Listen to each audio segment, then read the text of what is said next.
Today, I'm going to be talking to you about the upcoming full moon in Capricorn on the 2nd of January 2021. A clean slate, except for that, which is so not a clean slate.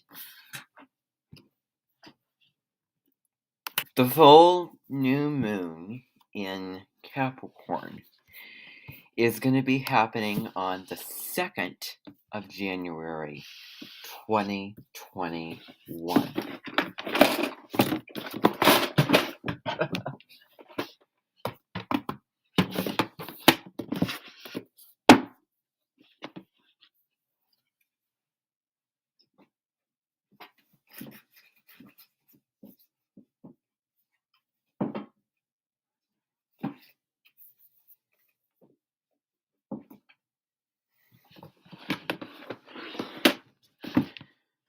Okay,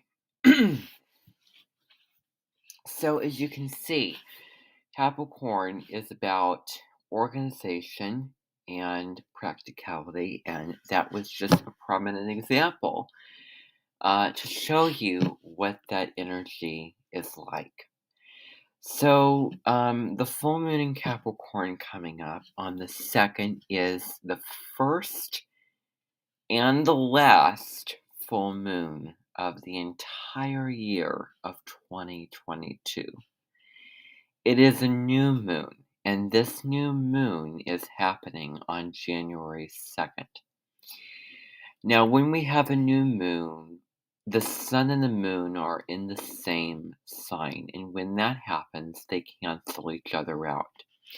When that happens and they align in the sky, then it is a time to go inwards, metaphorically speaking, or, indoors, depending on your circumstances of work at this time. But it's a time for reflection, and it's really a time to set new goals and intentions for what you want to achieve let's say this next coming year, and then the resolutions of all of those things that you did that last year reflect at the end of 2022 coming up, a year from now, down the line, or down the pike, as they say, the pike. So, that's what this new moon is about. I want to do a little shout out to a really, one of the very infamous and famous, really just popular choral composers born on January 2nd, Eric Whitacre. And if you listen to his songs, if you listen to particularly this album, Light and Gold, it's really, really amazing what he did and the quality of his work. The time and the effort and all the dynamics, and all the little, kinks and the chords and how it all flows together in his music, really shows, how serious, and ambitious Capricorn is as a sign, because it doesn't settle for just things being mediocre. It is an all-in sign. So, if you hear his music, he uses cluster chords, which are basically chords, but they're just on steroids. Chords that are basically one set of chords and then another set of chords. And I mean, it's amazing what he has done to put virtual choirs into motion. With so many people from different parts of the world connecting, and all of all of his achievements. And, so this is happening around New Year's Day, so around the time of the new year, time to set forth, new goals and intentions for this upcoming new year. What last year are you going to forego? What are you gonna, what are your goals this year? And it's so important to make the goals manageable and, so that you can achieve them. Like instead of saying, oh, I'm going to meditate daily or as much as possible, I'm just going to do it more. You live and you learn, and we set those in motion, but those New Year's resolutions get put aside and probably left and never really looked back on, maybe until spring. And, if I had my way and if I had my kingdom of the world, New Year's Day would be March 21st, because what is that? Initiating pioneer Aries energy, a brand new start. That is the time to set forth new goals and intentions for the next upcoming year. So, you make your New Year's resolutions now, and then you set them aside for the winter time when you go inward and when you're more introverted and reflecting with this collective energy of Capricorn, Aquarius, and Pisces. So we're talking very collective things. Aquarius is the humanitarian sign, being open to anyone and everyone, and really valuing um, hot topics like climate change and just really creating a new world of because it rules the future, rules things, new revelations, new revolutions, new ways of connecting. Like we have technology, we have laptops, we have phones, all of these things in this Aquarian age, which is something that we can tap into with that that openness, open heartedness, and open mindedness for others. But that song, This is the Dawning of the Age of Aquarius? That song was made in the 1960s when there was so much civil unrest and, rebellion and new revolutions, because that is when the long age of Aquarius started. Before too long, Pluto, the sign of transformation and destruction, is going to be moving into the sign of Aquarius. And let's see what happens until, you know, for up until 2024 to 2044. There's going to be huge revolutionary years, and so many things are going to be happening. But anyway, so the new moon, we set prayers. We also pray, that inward energy. You notice that you get to bed easier. It's a great time to, get around the fire or, cuddle in your close little hub with family, sit in your living room.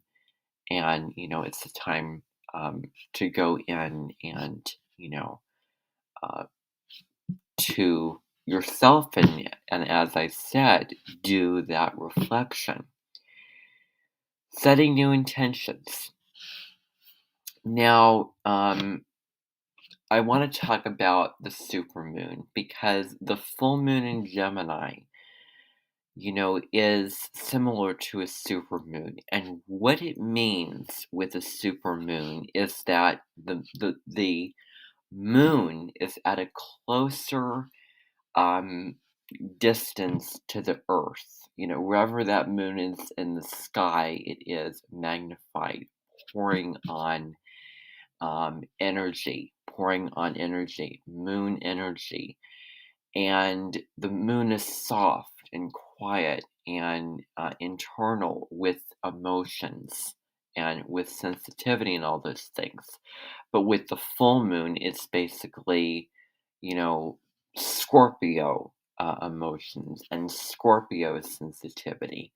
You take all these Cancerian things with the new moon, and then you put it with the full moon, particularly in Scorpio, the Taurus Scorpio full moon. And full moons can be intense, and how emotional people can get around that time and all of those emotions and that, wild, crazy energies going on. But the full moon in Scorpio is the most intense. Scorpio is the only sign that stings out of all of the other signs. And it really, is about drama and all these things. And I think it's worth mentioning that the nodes are going to be changing signs coming up next coming year. Or if you're watching this in the coming year, then maybe they would have already changed signs. And they're going to be changing into the signs Taurus and Scorpio, the nodes of the moon.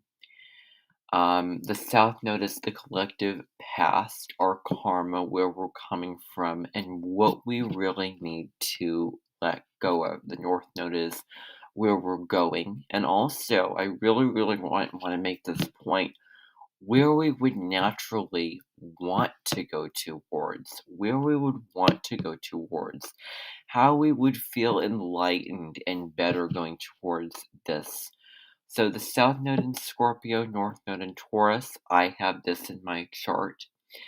The South Node Scorpio is about, really about, very scorpionic things, taboos, things that you wouldn't really talk about, secrets, and, wealth and gaining, because Scorpio also has to do the eighth house, has to do with money, from other people. And it looks at drama, intensity, the real deep, dark parts of human psychology, and really the darker, um, you know, really the darker sides of life that, a lot of times are hidden. And when Scorpio is very sexual energy, and you can't go into detail about the sign of Scorpio and not acknowledge that there is, sexual. And I'm not talking about the kind of thing that you think, but it's just the more delicious energy of Scorpio. And I mean sexual in a very broad and general sort of way when Taurus rules the throat, and Taurus is gentle.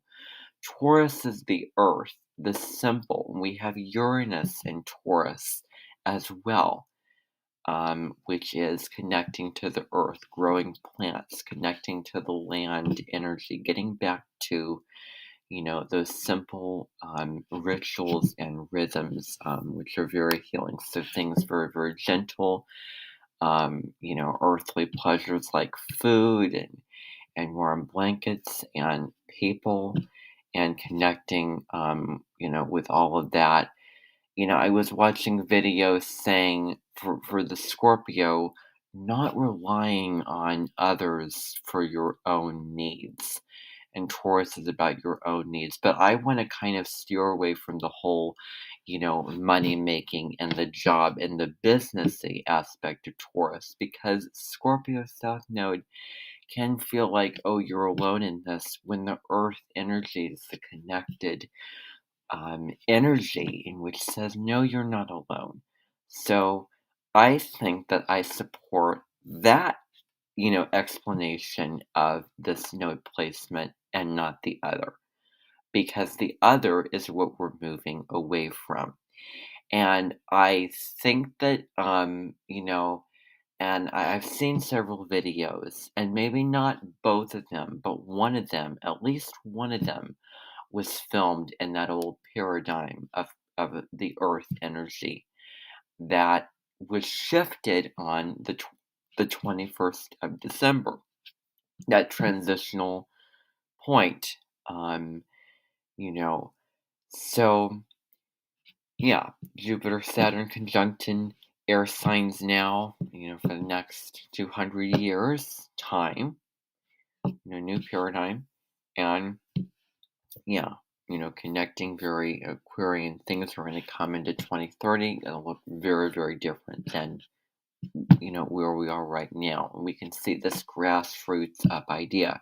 You can see people really um, coming together and realizing that, it's other people that we can turn to and that we need to connect with, that we need to connect with to find it in ourselves, not that isolation of, of what the Scorpio can sometimes have because it's very secretive and all that, but that earth and that gentle sort of um, energy. And how pure is money? How pure is the work and the business and the jobs compared to all of the earthly Taurian things that it has to offer. Not overrated America, and those types of things like that, where the holidays are just something that's aside from the work and all of those things in the mainstream society. So, big energy, emotional truths on the full moon, very strong and very intense energy. We have new year, new beginnings. Jupiter moved into Pisces. Jupiter is the planet of expansion and also spiritual wisdom. It is the teacher, it is the philosopher, experiencing and gaining a lot of wisdom and, very big picture focused and wanting to, really very enlightened and very fiery and all about luck and also, the gifts that you spread on to others, influencing their lives, and all of the luck and growth that you can obtain and experience in your life. And Jupiter is an exalted, comfortable placement in Pisces because, it is the ancient ruler of Pisces, especially because of that. Because Pisces is very dreamy and very spiritual and imaginatory and escaping. And, it wants, has a lot of, it's about empathy, compassion, and also, merging with others and also caring for others. They're very, very, it's very nurturing sign Pisces. So, I mean, there's so many things going in, and it could possibly be a lot of flooding. Because if you think about Pisces' illusion and it can also be escapism and ungrounded, watery energy, and it can be overwhelming and you can get lost in it. So anyway, so 2022 breaks down to a 6, which is all about relationship harmony. 6 is the family number. So there's going to be more connection, more loving. This would be a great year to focus on your family relationship and really, really healing the aspects that don't work in, say, an area of your family. Great year for doing things with the family, making new memories, new traditions, and, just that, that value, that caring, and that sharing and spending time with them. Um, also. I also think that really another important thing to talk about is on December the 22nd. Mark your calendars. That is the first day of winter. That is the first official day of Capricorn season. Um, and I'm not this, I'm not that. But in pagan times, on December 22nd, they would stop and acknowledge the beginning of a new season and the beginning day of which there would be more light. More light, more, just honoring the changing of the season. So, highlighting December 22nd as opposed to December 21st. December 22nd is really a good day to look out for, not nearly as much as the 25th of December. Um, but celebrating December 21st is an outdated pre-Christian, precursor to Christianity, pagan holiday in which Stonehenge, which is a monument in London, which was a very famous pagan monument, and there's a lot of things with that, and all that happened. That is not now, and that is before Christianity.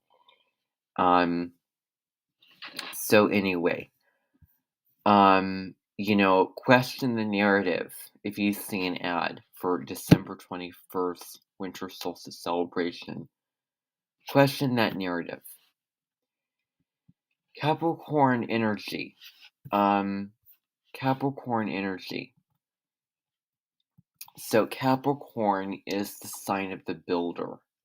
It is the sign of the mountain goat. And we'll look at the mountain goat symbolism a little bit later, but it has to do with things rooted in the earth, things practical, things, that you can, apply with the senses, like what are the tires in the car?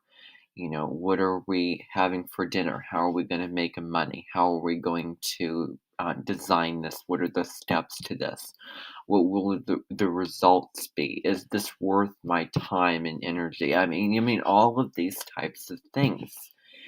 Getting things done, achieving things, um, you know, just, all of those things, climbing that mountain of life, very traditional rules. Capricorn rules things like governments, businesses, things in power, things very, very traditionally. You know, Saturn is that um, planet of, you know, discipline that really, lays down the foundations and also is restriction and low road of Capricorn is complaining and victimizing. Oh, it's such a hard life. It's such a hard, experience. When really it's, just really having that ownership and really, um, you know, just serving and giving and really being the best and very uh, high on the quality. So, um, working hard and success, quality, being the one to turn to, being the shoulder to lean on if someone needs help or someone, needs something done or, needs help with, some huge thing in life or, whatever. They're very, very loyal to their families and whoever, and I would think that they would expect, similar things in return. Very, very hard and loyal workers. It's a very loyal sign, especially if you put it with Moon and Scorpio. Energy is initiating energy. It starts off the season, planting a new seed, coming forth with a new energy of winter, the new year. Leadership, very, very strong energy. Um, laying foundations, new year, laying the foundations Um, you know, again, a builder of the zodiac. Um, and so there's going to be a cardinal grand cross between Aries, Cancer, Libra, Capricorn. These four cardinal signs. Remember, Aries is cardinal spring, March 21st through April 19th. Cancer is the beginning of summer, June 21st through July 22nd. Libra is September the 22nd through October the 22nd. And Capricorn is December 22nd through January 19th. So, and then January 20th is the cusp. Well, we have Aries, which is, very strong, get up and go fire energy, which, doesn't want to be, told what to do really. The fire starters, they really have that spark to them. And Cancer is the mother, the nurturer, initiating the family, really, really caring and putting his life in with the family, really, connected to their roots and everything like that, at the bottom of the chart. Libra is relationships with others. How are we going to be diplomatic? How are we going to find peaceful solutions? And what is the lighter and more beautiful side of life? And of course, we're talking about Capricorn. So Sun in Capricorn, Mercury in Capricorn, we think very practically and grounded about things, really getting serious about various areas in our lives and what works, and thinking in that sort of way and what we want to put forward. Venus, planet of love or values, relationships, what we're attracted to in Capricorn, all the finest wines and um, all those types of things. And, just there's so many things with that. And Pluto in Capricorn, which is changing our governments, you know, and you're seeing in the last degrees of it that shift of all of that until Aquarius. There may be things that are unexpected, new things just change, things that happen. But instead of just being resistant toward the change, welcome it in and take it as an opportunity to grow. And you know, you're provided with this opportunity for a good reason to implement this or to look at this and do a certain way, because maybe you never looked at this in this certain way, which would it really be a great benefit for you to look at this certain situation in this certain way. um Life happens, change happens, and that change is for the better. What are you devoted to? What do you want? And what will you do to get it? What are the things that you're, devoted to? What are your goals and all of those types of things? Um, so, really huge things, setting them in motion. There's going to be, we have this new moon, full moon in Cancer, the government and working versus the family, January 17th, which is a, um, you know, personal family day for me. So Capricorns, also are very witty, seeing things for what they truly are because they're realists. Laugh and grow. Um, when something seems to be a challenge or difficult, and, because everybody makes mistakes, you're going to um, make a mistake if something doesn't go according to plan, or, this happens, that happens, then laugh at it because nothing can be perfect. Um, and then finally, the symbolism of Capricorn, which is the goat. climbing up that mountain. Picture the goat climbing up a mountain slowly but surely, one step at a time, persistent, achieving that goal, and never giving up. That is all that I want to say about this new moon. Enjoy it, um, and and I will talk to you again very soon. Bye for